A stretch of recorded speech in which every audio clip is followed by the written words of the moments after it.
Hey everyone, Joe here. You are watching part 4 of the Mixing a Rock Song from Start to Finish series. Today we're going to be taking a look at the guitars. We got 2 rhythm guitars, we got a lead guitar. In part 1 we looked at the levels and setting up your DAW. Part 2 we did the drums. Last part 3 we did the bass.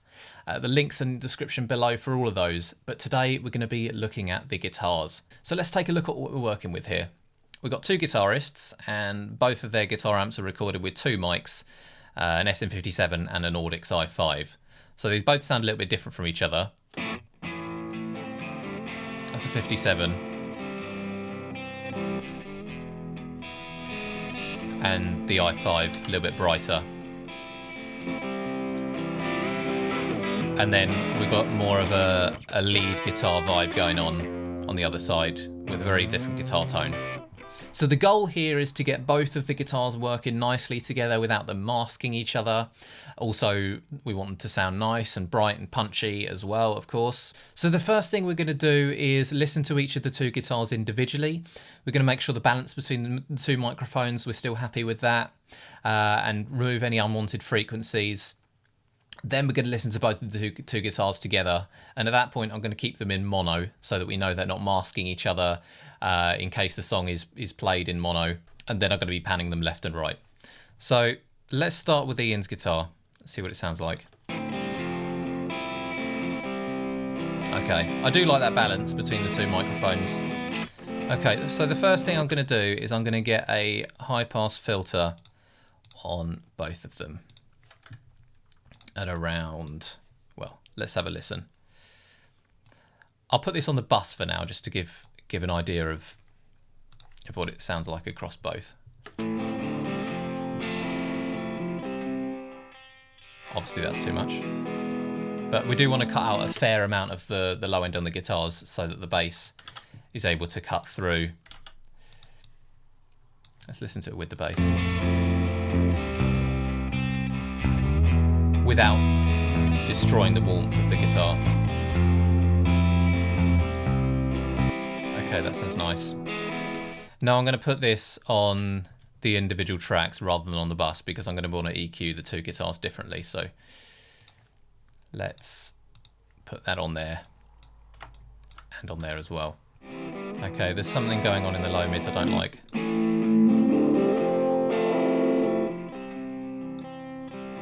Bring a little bit of that, roll a little bit of that back.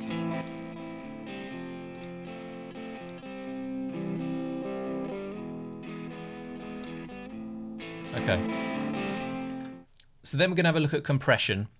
I'm going to just use one compressor across all 4 guitars because they're going to be balanced and level.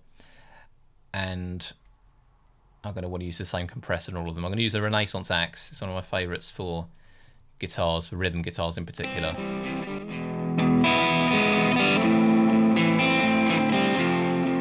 Let's bring the threshold down. This has auto gain increase, this compressor, so I need to bring the gain down to match it.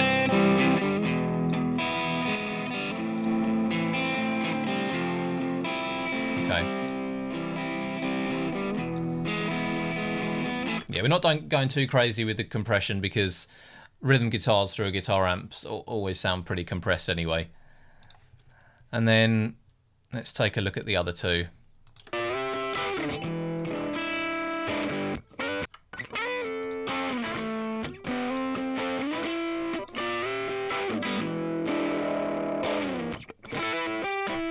Yeah, this doesn't have that same thing that I didn't really like about the other one in it, so.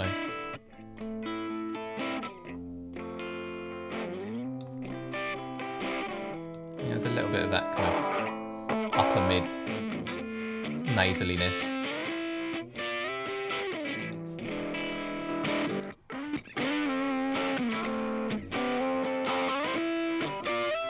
Okay. What I like to aim for when I'm EQing guitars as well is if you have two rhythm guitars playing a very similar part, I try and EQ them a little bit different from each other. Just give them a very clear, distinct tone to help them from masking each other. So let's listen to them both together now. I want to try and differentiate between the 2. I'm going to brighten up Will's guitar. with a real top-end shelf on there.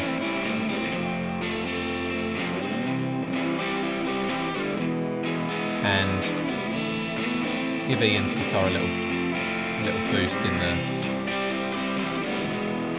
4K mark.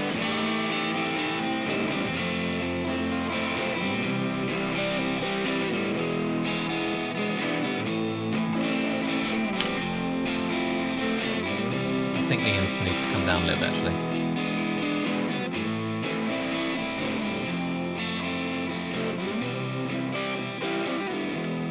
That's better. Now let's pan them. So the reason I like to get two very similar rhythm parts recorded is that when you pan them opposite from each other, you get this really wide stereo field and it sounds great. Sounds really big. Here we go. So in mono and then one to the left, one to the right. Sounds pretty even. Maybe I brought Ian's down too much.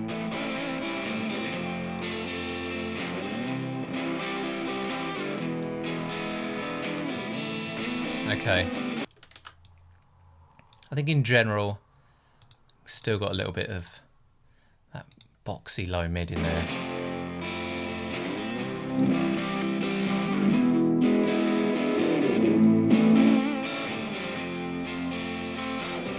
We're affecting all four guitars here, so just a 1.5 dB reduction is enough. Let's have a listen.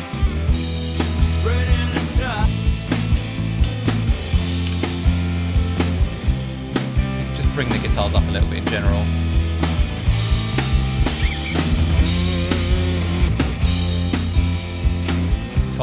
Half a dB.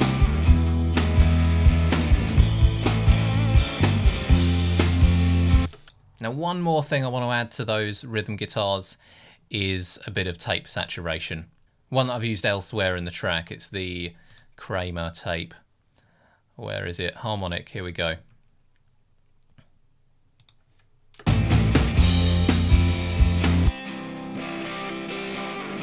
And there are a couple of good presets on here, just to start things off, to speed things up. Don't want any noise. Bring that level back.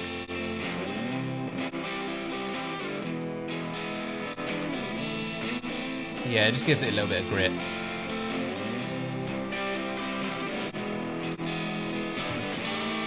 Okay, that sounded really good to me. It works well with the bass and the drums from what we've heard so far. They're very distinct from each other, the two guitars, and they're nice and crispy without losing that warmth. Let's take a look at the lead guitar. I'm going to start off the same.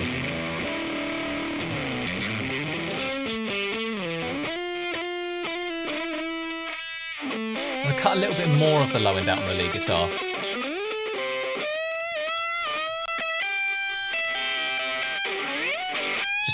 Just to stop it from getting muddy. And then got that nasal mid. Okay. That's going through the same compressor. But it is very compressed anyway, so we don't need to worry too much about compression on these guitars. Let's hear it with the others.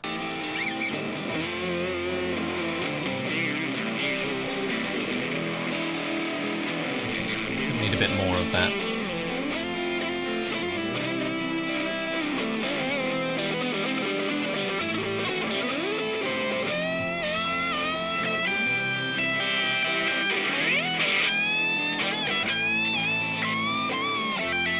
A little bump on the high end. Nice. Let's have a listen in context with the rest of the mix and then get a little bit of reverb on the guitars. A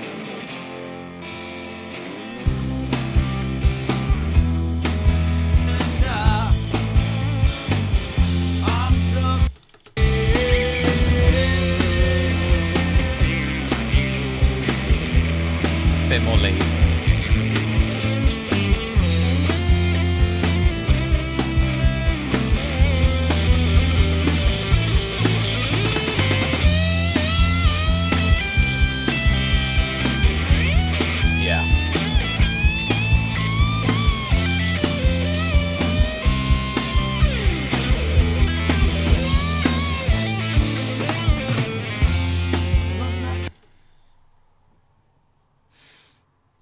Okay, sounds good. Now I want to get a little bit of reverb on there, especially on that lead guitar, just to give it some space.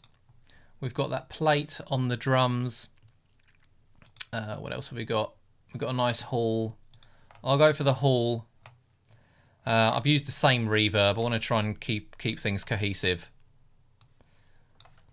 Let's slap a bit of that on to which bus are we on? 127. Onto the lead guitar first.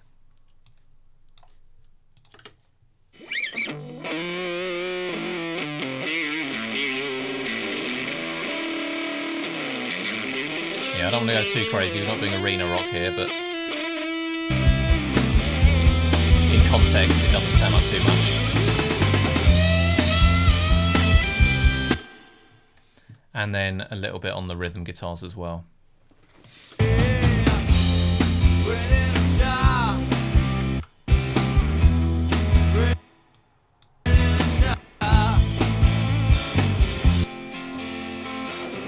Maybe a little bit less on there.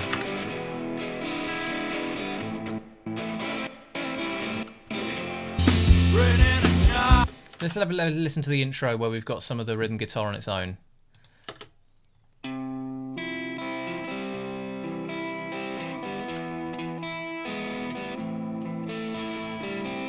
Yeah, it's got a nice bit of space, but it's not overpowering.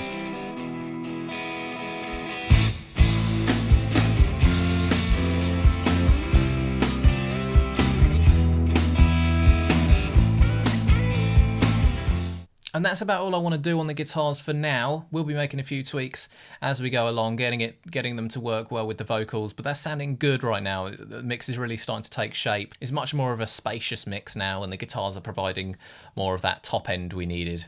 So in part 5, we're going to be looking at the vocals. We got the main vocal track and the backing vocals we're going to be mixing. So if you haven't already subscribed, then make sure you hit that subscribe button to be notified when that releases. I've left some helpful links in the description below. There's my free mixing process guide as well. If you're mixing one of your own songs along with this, or you want to give what we've learned a go afterwards, then this mixing guide really helps just lay it all out so you know where to start, you know where you're going, and it stops it from becoming overwhelming. So I've left the link in the description below for a free download there. And feel free to get involved in the comments section below. If you're having any trouble with any particular part of mixing guitars, now is the perfect time to ask, and I'll reply and see if I can help you out. And thank you so much for watching. I will see you again in part 5.